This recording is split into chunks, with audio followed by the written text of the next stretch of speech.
there. So happy to see you today. I thought I'd give you some Sunday funnies to lighten your day. And I just wanted to do a little stand-up routine I made up in my head today because I am a bored Uber driver and I had someone named Fern in my car. So I made up a little stand-up routine. So here's how it goes. If you like it and it makes you laugh, then give it a like and share it. Thank you.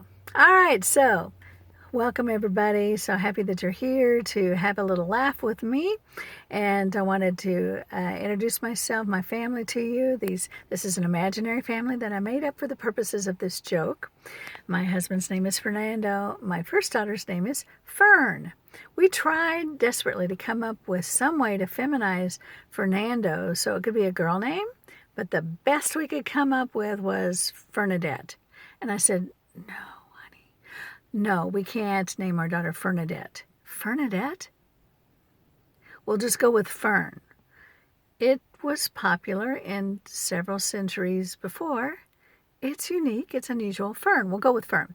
Well, Fern is a light and airy kind of girl. It does not matter what the season is.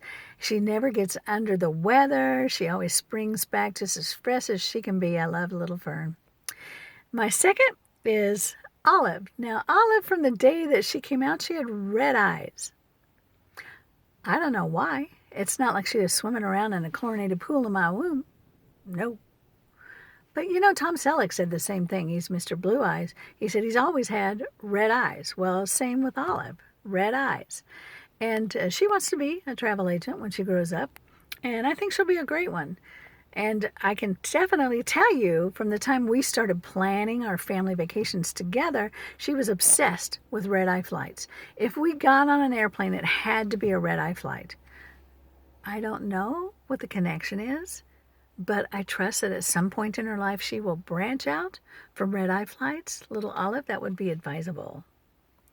But I can't really fault her because she is the peacemaker of the family. She knows how to reconciliate, if that's even a word, anything. She is the peacemaker, our little Olive.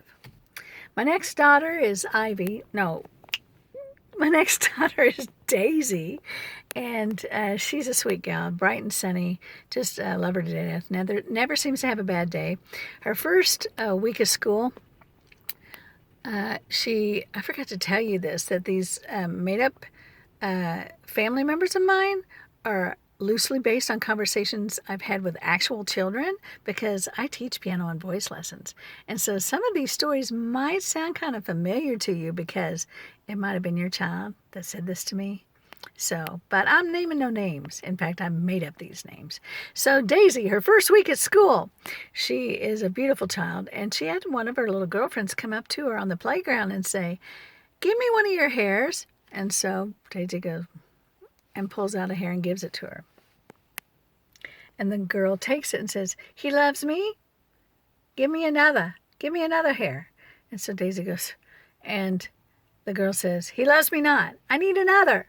And within 3 days, the whole stinking first grade knew that they could do the Daisy thing with Daisy's hair because it's so important as a first grader to be able to identify who your future husband is going to be. And the way that you do that is to find out the first letter of his name. And you could do that with enough hairs from Daisy. That third day she came home and the whole right side of her head was bald. And she was in tears. She's telling me now, the third day, what has happened. I said, "Weren't there any teachers on the playground or somebody that was monitoring?" And she said, "They couldn't see us." And I said, "Daisy, you don't have to give anybody your hair. You don't have to do that. You don't." And she says, "They don't ask anymore. They just take it."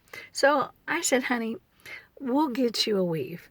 She cried even harder and she said, "I can't have a weave. Weaves are for boys." What? Weaves are for boys?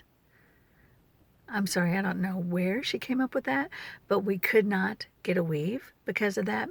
So what I did was I just cut her hair really, really short, and on the side where she was half bald, we colored it up so it would be kind of edgy and have a purpose. That's our Daisy. And my last baby's name is Ivy. She's in preschool. This kid, I don't care where we're going, she clings to me. She will wrap both arms around her legs, around my leg, sometimes wrap her legs around my leg as well, and just cling. And I'll say, Ivy, this is the preschool. You come here every day. You're okay. And I'll say, no, Ivy, let go of me. Let go of me. Let go of me. You can walk. It's the grocery store. No one is going to kidnap you. I am right here. In the end, honestly, I just have to tell you, I've learned to walk as if my leg was in a cast from hip to ankle. But that's our Ivy. So did I tell you? I did tell you. Okay, so that's our 4 kids, all girls. My husband and I, Fernando, have often discussed what we would do if we had a boy, what we would call him. And you'll never guess what we decided on. Just try. Kids' names are Fern, Olive, Daisy, and Ivy. What would our son's name be? You'll never guess, so I'll just tell you. Pistachio. Because we think it would be so funny to call our kids and go, hey, call them in from play to supper. Fern, Ivy, Daisy, Olive, psst. Yes, psst. That would be hysterical. And then we thought, well, no, maybe we shouldn't do that because his nickname could be Stash, and people think he's a drug dealer and he's got a stash. Or they might think he's a Lyft driver and he's got a stash. So, but anyway, it's not going to happen because the tubes have been tied. But anyway, thanks for joining me and have a great day. Bye.